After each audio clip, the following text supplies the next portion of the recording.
అందుకు అనసూయ స్పందించడం, దాని మీద ఎంతో మంది పబ్లిక్ ఆమెకు వ్యతిరేకంగా మాట్లాడడం, కొంతమంది ఆమన్న దానిలో తప్పేముంది, ఆఖరికి నాగబాబు లేకపోతే కొన్ని ఫ్యాన్ ఫాలోయింగ్స్ కొంతమంది ఫ్యాన్స్ గూడా అనసూయ అన్న దానిలో తప్పేం లేదు అని కొన్ని మాటలు ఇట్లా వస్తున్నాయి. కానీ మరి ఇప్పుడు ప్రస్తుతం మన ముందు అనసూయ అభిమాని సంఘానికి అధ్యక్షుడు మైనంపాటి మురళీ శర్మ గారు ఉన్నారు.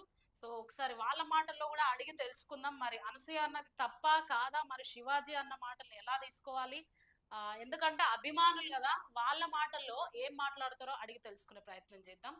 సార్ నమస్తే. సార్ నమస్కారం. సార్ ఎట్లున్నారు సార్? అస్సలు బాగాలేదు. ఎందుకు సార్? ఎందుకో చూడండి, అందరూ మా డార్లింగ్ అనసూయని గురించి అంటుంటే నాకు ఎంత బాధపడుతుంది. అనకూడదండి అట్లా. అంటే ఇప్పుడు అనసూయ చిన్న చిన్న బట్టలు వేసుకోవడం అది ఇది తప్పు అని చాలా మంది పబ్లిక్ అంటున్నారు కదా అట్లా. మరి దాన్ని ఎట్లా అంటారు మీరు? మరి చిన్న చిన్న బట్టలు, పొట్టి బట్టలు అవి ఎప్పుడు వేసుకుంది? ఆమె పర్సనల్ లైఫ్ లేదా?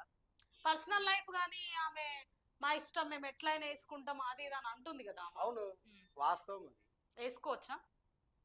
ఈ రోజున రాజ్యాంగము అందరికీ సమాన హక్కులు కల్పించింది. పురుషులతో కూడా స్త్రీలు కూడా సమానంగా ఉన్నారు. ఎటువంటి వివక్షత అనేటువంటిది కూడా లేదు. సో మగవాళ్ళు ఏ విధంగా లేటెస్ట్ ఫ్యాషన్స్ ధరిస్తున్నారో ఆడవాళ్ళు కూడా లేటెస్ట్ ధరిస్తున్నారు. అందులో తప్పే ఉంది. ఆమె బాడీ ఆమె ఇష్టము, ఆమెకు నచ్చిన విధాలుగా ఆమె వేసుకుంటుంది. ఆమె వేరే వాళ్ళందరికీ మీరందరూ కూడా ఇటువంటి వస్త్రాలు వేసుకుంటారని అనట్లేదు కదా.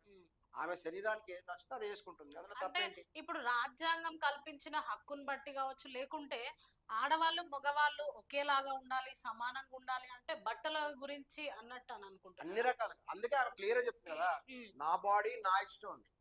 నా బాడీ నా ఇష్టం, నాకు నచ్చినవి నేను తింటాను, నాకు నచ్చినట్లు నేను ఉంటాను. నన్ను ఎవరు పోషించట్లేదు కదా, నేను సంపాదించుకుంటున్నాను, నా ఇష్టం వచ్చిన జీవిత విధానం నేను గడుపుతాను. అంతేగాని మీరందరూ కూడా అలాగే ఉండండి అని చెప్తుంది. వాస్తవానికి కూడా మహిళలందరూ కూడా అనసూయని ఆదర్శంగా తీసుకోవాలి. మీకు నచ్చిన జీవితం మీరు గడపండి, మీకు నచ్చిన తిండి మీకు తినండి, మీకు నచ్చినటువంటి విధంగా ఉండండి.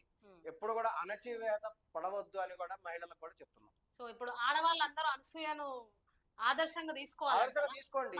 మరి చాలా మహిళా హక్కుల గురించే పోరాడుతున్నారు. చాలా మంది ఆడవాళ్ళు అంటున్నారు. ఇప్పుడు కొత్తగా చూసినట్టయితే సంధ్యారెడ్డి అని కాంగ్రెస్ లీడర్ ఆమె మాట్లాడుతుంది, నీకు సిగ్గు లేదా, నీకు బుద్ధి లేదా, మీ ఆయన అసలు మొగోడేనా కాదా, ఇది అది అని ఫ్యామిలీ మ్యాటర్స్ కూడా తీసుకొచ్చి బయట మాట్లాడుతుంది. అవును, మరి ఆమెకి ఏం చెప్తారు మీరు?